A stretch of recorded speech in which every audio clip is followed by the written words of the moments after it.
नमस्कार दोस्तों, मेरा नाम है सचिन।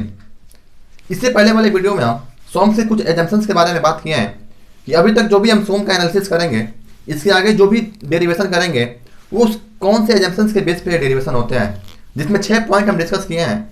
जिसको आप नहीं देखे हैं तो जाके पहले उसको देख लीजिए, उसके बाद यहाँ से आप स्टार्ट कीजिए, जिसका लिंक मैं डिस्क्रिप्शन में दे दूंगा। पहले वाले वीडियो का थोड़ा सा समराइज करता हूँ, जिसमें सबसे पहला एजम्पशन था कि जो भी मटेरियल आप ले रहे हैं वो या तो आइसोट्रॉपिक होना चाहिए या तो होमोजेनियस होना चाहिए। दूसरा एजम्पशन हम लिए थे कि सोम का जो भी एनालिसिस करेंगे, जो भी फार्मूला डिराइव करेंगे वो हुक्स लॉ को फॉलो करना चाहिए। इसके बाद तीसरा एजम्पशन जो लिए थे कि जो उस पर लोड लग रहा है वो अंडर स्टैटिक इक्विलिब्रियम में होना चाहिए। जो भी उसके मेंबर्स पे लोड लग रहा है वो अंडर स्टैटिक इक्विलिब्रियम कंडीशन में होने चाहिए। और इसके बाद एक एजम्पशन पढ़े थे, चौथा एजम्पशन इसमें पढ़े थे कि जो भी इस पे लोड लगेंगे सोम के अंतर्गत, जो भी हम लोग डिजाइनिंग करेंगे वो स्टैटिक लोड होना चाहिए, डायनामिक नहीं होना चाहिए। स्टैटिक को ही मान के हम एनालिसिस करेंगे। और पांचवा एजम्पशन था इसमें कि जिस भी सेक्शन के बारे में आप एनालिसिस कर रहे हैं वो प्रिज्मेटिक बार होना चाहिए, यानी कि उसका क्रॉस सेक्शन हुआ वो यूनिफॉर्म होना चाहिए। इसके बाद लास्ट एजम्पशन देखे थे हम कि कोई भी मेंबर हो, चाहे वो शाफ्ट हो चाहे वो कोई भी कंपोनेंट हो, अगर उसके बारे में आप एनालिसिस कर रहे हैं तो उसका अपना सेल्फ वेट निगलेक्ट मानना है। तो आज हम प्रिज्मेटिक बार के बारे में शुरू करने वाले हैं कि प्रिज्मेटिक बार क्या होता है और उसमें इलांगेशन फार्मूला कैसे डिराइव करते हैं। सबसे पहले देखते हैं कि प्रिज्मेटिक बार होता क्या है। सबसे पहले देखते हैं कि प्रिज्मेटिक बार क्या होता है। जैसे मान लीजिए कि ये कोई शाफ्ट है जिसपे हम पी लोड लगा रहे हैं, तो प्रिज्मेटिक बार का मतलब कि जो भी इसका क्रॉस सेक्शन है, चाहे वो क्रॉस सेक्शन यहाँ पे हो, चाहे वो क्रॉस सेक्शन हम यहाँ पे देख रहे हैं, चाहे वो क्रॉस सेक्शन हम यहाँ पे देख रहे हैं, वो हर जगह यूनिफॉर्म होना चाहिए। ये चेंज नहीं होना चाहिए। यहाँ पे अगर ए है तो यहाँ पे भी इसका क्रॉस सेक्शन ए होना चाहिए, यहाँ पे भी इसका क्रॉस सेक्शन ए होना चाहिए। मतलब जो भी ये डिस्टेंस है वो हर जगह यूनिफॉर्म होना चाहिए। अब जैसे मान लीजिए इसको पी लोड लगा के हम खींच रहे हैं, अगर तो पी लोड लगाने से इसमें अगर डेल्टा एल की इंक्रीमेंट हो रहा है, इसका एलांगेशन अगर डेल्टा एल आ रहा है, तो उस केस में हम बता चुके हैं कि जो भी पी की वजह से उसमें रेजिस्टिंग फोर्स डेवलप होगा, उस फोर्स की वजह से उसमें स्ट्रेन डेवलप होता है। यानी कि जो स्ट्रेस होगा वो प्रोपोर्शनल टू होता है स्ट्रेन के। स्ट्रेस को हम लिख सकते हैं पी बाई ए, प्रोपोर्शनलिटी हटाने के बाद ई आता है हमारा, और इसको लिख सकते हैं स्ट्रेन को डेल एल बाई एल। तो यहाँ से डेल्टा एल इक्वल टू होता है पी एल बाई ए ई, जो कि सोम का सबसे इंपॉर्टेंट फार्मूला है। यहाँ से आपके गेट के एग्जाम में, एसएससी जेईई के एग्जाम में, आईईएस के एग्जाम में हर जगह पूछा जाता है। और प्रैक्टिकल बेस पे भी इसको आपकी ज़रूरत पड़ती है कि मान लीजिए कोई लोड लगा हो किसी बार पे, तो उस पर इलांगेशन कितना होगा, उसकी लंबाई में इंक्रीमेंट कितना होगा, ये हर जगह आपसे पूछा जाता है। इसमें भी एक एजम्पशन है, जो इसमें पी की वैल्यू है, जो इसमें ए की वैल्यू है और इसमें ई की वैल्यू है, ये हर जगह कांस्टेंट होने चाहिए। अगर ये कांस्टेंट है तभी ये फार्मूला एप्लीकेबल होगा। यानी कि पी लोड, ए मतलब एरिया, क्रॉस सेक्शन एरिया, ई मतलब एंग मॉडुलस, अगर हर जगह कांस्टेंट है तो ही ये फार्मूला एप्लीकेबल होगा, अदरवाइज ये एप्लीकेबल नहीं होगा। अगर ऐसा कोई केस आ जाए कि मान लीजिए कि ये हर जगह कांस्टेंट नहीं है, वैरी कर रहा है, पी ए ई यानी कि लोड, एरिया और ई में से अगर इन तीनों में से कोई एक वैरी कर रहा है, दो वैरी कर रहा है या तीनों वैरी कर रहा है, उस केस में इलांगेशन कैसे निकालेंगे। जैसे मान लीजिए कि ये कोई प्रिज्मेटिक बार हो, मान लीजिए कोई शाफ्ट है जिसपे पी लोड लग रहा हो, तो इसमें हम एक डीएस सेक्शन मानते हैं, एक छोटा सा स्ट्रिप लेते हैं जो कि मानते हैं कि डीएस है। अगर इसकी पूरी लेंथ एल हो और यहाँ से इसकी लेंथ एक्स हो, तो यहाँ पे हम लिख सकते हैं x इक्वल टू 0 और पूरा थ्रू आउट द लेंथ यहाँ पे x इक्वल टू एल। तो जो यहाँ पे इलांगेशन आता है सीधे हम फार्मूला से लिखते हैं कि जो डेल्टा एल इक्वल टू था P L by A E. इस केस में क्या होगा, इसको हम 0 to x equal to 0 to x equal to L तक इसको इंटीग्रेट कर देंगे dx। तो उस केस में ये l ना रखे dx हो जाता है। तो यहाँ पे आपका ये फार्मूला बनता है कि अगर कोई भी कंपोनेंट इसमें वैरी कर रहा है, p वैरी कर रहा हो, a वैरी कर रहा हो, e वैरी कर रहा हो, तो उस केस में x इक्वल टू 0 से x इक्वल टू एल यानी कि आप सीधे यहाँ पे 0 से L से पी डी एक्स अपन ए पे इसको इंटीग्रेट कर सकते हैं, तो यहाँ पे सीधे आपको इलांगेशन मिल जाएगा। ये डेरिवेशन आपके गेट के एग्जाम के लिए या ईएस के एग्जाम के लिए और सबसे खास करके गेट के एग्जाम के लिए सबसे इंपॉर्टेंट है, क्योंकि यहाँ से हर बार ज़्यादातर चांस है कि अगर पहले चैप्टर से क्वेश्चन उठा रहा है तो ये यहीं से क्वेश्चन उठाता है। यहाँ से न्यूमेरिकल सीधे आपके 2 नंबर का बनता है। इसको एक एग्जाम्पल से समझते हैं कि अगर न्यूमेरिकल आ गया इस पर, इसको हैंडल कैसे करेंगे। जैसे मान लीजिए कि जो P है, जो A है, वो E है, वो तीनों में से अगर कोई भी अगर x का फंक्शन हो रहा है, ये P है, अगर A भी x फंक्शन ऑफ x हो, अगर A हो, A भी फंक्शन ऑफ x हो रहा है, वैरी कर रहा है, अगर E हो, यंग मॉडुलस की वैल्यू भी अगर फंक्शन ऑफ x वैरी कर रहा है, अगर तीनों वैरी कर रहे हैं, तीनों मान यहाँ पे रख के इंटीग्रेट करेंगे। 2 वैरी कर रहा है, 1 वैरी कर रहा है, जितने भी वैरी कर रहा है उसको यहाँ पे सीधे रख के x के रेस्पेक्ट में इसको इंटीग्रेट करेंगे। जैसे मान लीजिए कोई p की वैल्यू दे दिया, जैसे मान लीजिए p की वैल्यू दे दिया 20x square plus 10x plus 4, इसको कैसे डील करेंगे। सीधे ये इक्वेशन उठा के यहाँ पे रखेंगे, a की वैल्यू रखेंगे, e की वैल्यू रखेंगे और सीधे 0 से l तक इसको इंटीग्रेट करेंगे।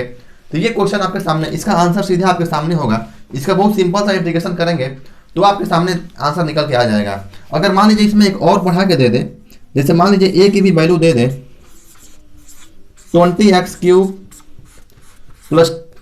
10x, अगर मान लीजिए a की वैल्यू इतनी दे दे, तो इन दोनों को अगर दोनों वैरी कर रहा है तो उस केस में इन दोनों को इस इक्वेशन में रखेंगे और यहाँ से सीधे निकाल के आपका आंसर आप यहाँ से निकाल सकते हैं। तो ये आपके गेट के एग्जाम के लिए, इसको आप ध्यान रखिए कि चाहे वो गेट का एग्जाम हो, चाहे वो IES का एग्जाम हो, ये फार्मूला आपके लिए बहुत इंपॉर्टेंट है। यहाँ से 2 नंबर का क्वेश्चन बनता ही बनता है। अभी तक हम सिंपल प्रिज्मेटिक बार के बारे में देखे हैं, जो कि एक सिंगल प्रिज्मेटिक बार था, उसका इलांगेशन देखे हैं। लेकिन यहीं से थोड़ा सा आगे बढ़ते हैं अगर, तो ऐसा तो नहीं कि प्रैक्टिकल लाइफ में ये पूरा आपका यूनिफॉर्म हो सकता है कि एक शाफ्ट यहाँ पे जुड़ा हो, इससे एक अगला शाफ्ट ये जुड़ गया हो, अगर इसकी डायमीटर D हो, इसकी डायमीटर D2 हो, एक और शाफ्ट यहाँ से जोड़ दें, तो इस पूरे में अगर इलांगेशन निकालना हो तो वो कैसे कैलकुलेट करेंगे। तो इसको देखते हैं। जैसे मान लीजिए कि ये कंबाइंड प्रिज्मेटिक बार है, जिसकी लेंथ अगर यहाँ पे लेंथ L1 हो, इसकी लेंथ L2 हो, इसकी लेंथ अगर L3 हो, और तीनों का क्रॉस सेक्शन यहाँ से यहाँ तक जो प्रिज्मेटिक बार है उसका क्रॉस सेक्शन A1 हो, इसका A2 हो और इसका A3 हो, या अगर इसमें जो लोड लग रहा है P1 लोड लग रहा हो, इसमें P2, इसमें P3, तो इस केस में जो इसका कंबाइंड इलांगेशन होगा डेल्टा L इक्वल टू P1L1, इसका P1L1 और इसमें जो A और इसका E1 जो इस मटेरियल की E है वो प्लस P2L2 अपान A2E2 प्लस इसमें जो इलांगेशन होगा PL अपान A यानी कि P3L3 अपान A3E3, ये इसका टोटल इलांगेशन हो जाएगा। यानी कि L1 बराबर आप लिख सकते हैं, अगर अलग अलग एग्जाम में पूछे कि इस वाले सेक्शन में इलांगेशन कितना होगा, तो इस वाले सेक्शन का इलांगेशन हुआ L2, ये इलांगेशन हुआ L1, ये इलांगेशन हुआ L3, तो यानी कि टोटल इलांगेशन हो गया L1 plus L2 plus L3। ये आपके यूनिवर्सिटी के एग्जाम में, अगर आप कोई भी यूनिवर्सिटी एग्जाम दे रहे हैं, चाहे वो पॉलिटेक्निक से रिलेटेड हो, चाहे वो बीटेक का, चाहे आप IIT के स्टूडेंट हो, वहाँ पे ये चीज़ें यूनिवर्सिटी के एग्जाम में ज़्यादा पूछी जाती हैं। इस तरह का कोई सेक्शन दे देगा आपको और टोटल इलांगेशन निकालने के लिए देता है। इस पर एक न्यूमेरिकल करके देखते हैं। इसमें सबसे बड़ी बात ये आती है, अगर मान लीजिए कि इस पूरे मटेरियल की E की वैल्यू अगर सेम हो, अगर एक ही मटेरियल हो, ये सारे जितना भी शाफ्ट हम जोड़ के बना रहे हैं, ये अगर तीनों का लेंथ भले अलग हो लेकिन मटेरियल की प्रॉपर्टी सेम हो, यंग मॉडुलस E हो, तो उस केस में E1 equal to E2 equal to E3 तीनों इक्वल आ जाता है। तो उस केस में जो आपका फार्मूला बनता है 1 अपान E, तो ये हो जाएगा P1L1 अपान A1 धन P2L2 अपान E2 धन P3L3 अपान A3। इस केस में डेल्टा L की जो टोटल इलांगेशन होती है ये आता है। आप चाहे तो एक बार नोट डाउन कर सकते हैं। इसके बाद इस पर एक छोटा सा न्यूमेरिकल करके देखते हैं कि अगर इस तरह का स्ट्रक्चर आ गया कोई, तो कैसे आप उसको डील करेंगे। जैसे मान लीजिए एक न्यूमेरिकल है छोटा सा, ये कोई सेक्शन है, जैसे मान लीजिए कि ये कोई शाफ्ट है जो 3 पार्ट में मिलकर बना हुआ है, ये सीरीज में जुड़ा हुआ है, लेकिन जो इसमें लोड लग रहा है उनको समझना है कि लोड को कैसे देखते हैं। जैसे मान लीजिए कि इसकी लंबाई L1 हो, इसकी L2 हो, इसकी L3 हो, ये आपका L1 हो, ये L2 हो, ये L3 हो, तीनों में मान लीजिए कि E की वैल्यू सेम हो, E इसमें भी लग रहा हो, E इसमें भी हो, E इसमें भी हो सकता है कि डिफरेंट भी हो, उसे कोई फर्क नहीं पड़ता। हमको सबसे पहले इसमें लोड को देखना है कि अगर यहाँ पे टेंशन में 50 किलो न्यूटन लग रहा हो, यहाँ पे कंप्रेशन में 10 का लग रहा हो, और यहाँ पे जो लग रहा है वो 80 किलो न्यूटन का इस डायरेक्शन में लग रहा है, और यहाँ पे 20 किलो न्यूटन का इस डायरेक्शन में लग रहा है, तो सबसे समझने वाली बात इसमें यह है कि इसको फ्री बॉडी डायग्राम सबसे पहले बनाते हैं। इसको लोड को कैसे जज करेंगे कि इसका रिजल्टेंट जो P1 की वैल्यू है इस पार्ट पे, इस पे P2 की वैल्यू है, इस पे P3 की जो वैल्यू है, जो इसका P1 का रिजल्टेंट आएगा, जो इसका रिजल्टेंट होगा, या चाहे जो इसका रिजल्टेंट होगा, वो कैसे निकालते हैं। उसके लिए सबसे पहले आपको तीनों का फ्री बॉडी डायग्राम बनाना पड़ता है, जिसके लिए मान लीजिए अगर मैं इसका फ्री बॉडी डायग्राम बनाऊँ, केयरफुली समझिएगा। जैसे मान लीजिए कि ये कोई बॉडी है, इसका मैं फ्री बॉडी डायग्राम बनाया इसका इतना हिस्से का, तो यहाँ पे 50 किलो न्यूटन टेंशन में लग रहा हो, तो इधर भी टेंशन में ही 50 लगेगा, तो एक हिस्से का फ्री बॉडी डायग्राम तो आसानी से बन गया। अब इसी हिसाब से हम दूसरे हिस्से को भी फ्री बॉडी डायग्राम को बनाना चाहेंगे कि अगर इस डायरेक्शन में 50 लग रहा हो टेंशन में, तो इसका अप्रोच करने वाला जो इसका रिजल्टिंग फोर्स होगा, रिजल्टिंग होगा, वो 50 यहाँ पे लगेगा। लेकिन चूंकि 50 यहाँ पे लग रहा है, तो हमारा दूसरा स्ट्रक्चर जो बॉडी ये है, दूसरा जो पार्ट ये है, तो उस केस में इतना इस पे कितना फोर्स आएगा। तो चूंकि यहाँ पे इस डायरेक्शन में 80 लग रहा है, यहाँ पे रजिस्टिंग जो आया है 50 आया है, तो हमको इस डायरेक्शन में 80 करने के लिए क्या करना होगा। चूंकि ये 50 इसी डायरेक्शन में लग रहा है, 80 इसी डायरेक्शन में लग रहा है, तो अगर मैं इसमें 30 और जोड़ दूँ इसी डायरेक्शन का, तो ये 50 और 30 मिलके इस डायरेक्शन का 80 किलो न्यूटन का फोर्स बनाएंगे। तो यहाँ पे इस डायरेक्शन में 30 किलो न्यूटन का फोर्स लोड इस पे लगेगा। चूंकि ये कंप्रेसिव नेचर का है, तो उस केस में इसको रजिस्ट करने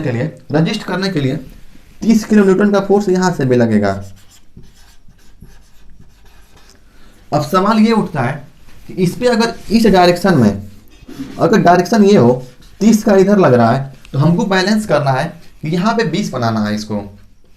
अगर हमको 20 बनाने के लिए अगर 30 इधर लग रहा हो और 20 इधर लग रहा हो, तो आप बताइए कि कौन सा ऐसा केस होगा, कैसे इसको करें कि हमको इस डायरेक्शन में अगर 30 ऐसे लग रहा हो, तो क्या ऐसे करें कि 20 इधर लग जाए। इसके लिए हमें अगर हम 10 किलो न्यूटन का इस डायरेक्शन में अगर 10 किलो न्यूटन लगा दें, तो ये दो यहाँ पर रिजल्टेंट जो बनेगा, इस डायरेक्शन में 30 और अपोजिट डायरेक्शन में 10, तो जो रिजल्टेंट बनेगा इसका इस डायरेक्शन में 20 का बचेगा, यहाँ पे 20 का बचेगा, यानी कि जो यहाँ पे जो लगने वाला फोर्स होगा वो 10 का इस डायरेक्शन में बचेगा, यानी कि इस जो फ्री बॉडी डायग्राम पे जो फोर्स बचेगा वो 10 किलो न्यूटन का कंप्रेसिव नेचर का होगा। तो तीनों पे हमारा अलग अलग आ गया है। ये हुआ P1 की वैल्यू, ये जो 30 है ये P2 की वैल्यू है, जो 10 किलो न्यूटन है वो P3 की वैल्यू है। यहाँ से आप लिख सकते हैं कि delta L equal to P1 L1 upon A1 E1 धन P2 A2 अपान P2 L2 अपान A2 E2 धन P3 L3 अपान A3 E3। इसमें जो P की वैल्यू है 50, ये 30, लेकिन समझने वाली बात इसमें ये भी है कि ये टेंशन में लग रहा है, ये दोनों कंप्रेशन में है, यहाँ भी कंप्रेशन है, यहाँ भी कंप्रेशन है, तो ये साइन उसी रूप में लगेगा, क्योंकि ये अगर इसको इलोंगेट करेगा, इसको स्ट्रेच करेगा, जो इसमें लंबाई होगा इसकी लंबाई बढ़ेगी, इसका रिजल्टेंट जो डेल्टा L1 आएगा इसकी लंबाई इतना होगा, तो ये कंप्रेशन की वजह से जो यहाँ पे होगा ये इसको कंप्रेस करने की कोशिश करेगा। ये भी इसको जो रिजल्टेंट इलांगेशन इसका आएगा डेल L3 की वैल्यू, वो भी कंप्रेशन में होगा, क्योंकि जो इसका फोर्स लग रहा है वो कंप्रेशन नेचर का है। तो जो इस फार्मूला में हम रखेंगे वो साइन को जरूर ध्यान देंगे कि अगर टेंशन को पॉजिटिव साइन ले रहे हैं तो उस केस में P2 और P3 नेगेटिव साइन के साथ आएगा, और L1 आपकी ये दिया है, L2 यहाँ पे दिया है, L3 यहाँ पे दिया है, और क्वेश्चन में आपको एरिया गिवन होगा, ई की वैल्यू गिवन होगी, तो डायरेक्ट इस फार्मूले पे रखेंगे तो आपका रिलेटेड इलांगेशन जो स्ट्रक्चर में लगेगा, जो इस बॉडी में लगेगा, वो आपके सामने होगा, वही आपका आंसर होगा। इस वीडियो में बस इतना ही। अगले वीडियो में हम डिस्कस करेंगे कुछ दूसरा वाला जो केस बताया हूं कि अगर पी, ए और ई यानी कि लोड, एरिया और इलास्टिक कांस्टेंट, यंग मॉडुलस की वैल्यू अगर वेरी कर रही है, तो इस पर कुछ न्यूमेरिकल मिल गया अगर मुझे, तो उस न्यूमेरिकल को डिस्कस करेंगे। और साथ ही साथ इलोंगेशन के और भी बहुत सारे केस हैं इसमें जो आपके यूनिवर्सिटी एग्जाम में भी पूछे जाते हैं और खास करके गेट के एग्जाम में और ईएस के एग्जाम में पूछे जाते हैं, उसको डिस्कस करेंगे। अगर इस वीडियो में कुछ भी डाउट रहा हो तो आप कमेंट सेक्शन में लिख सकते हैं। और वीडियो अच्छी लगी हो तो लाइक कीजिए और सब्सक्राइब कीजिए। धन्यवाद।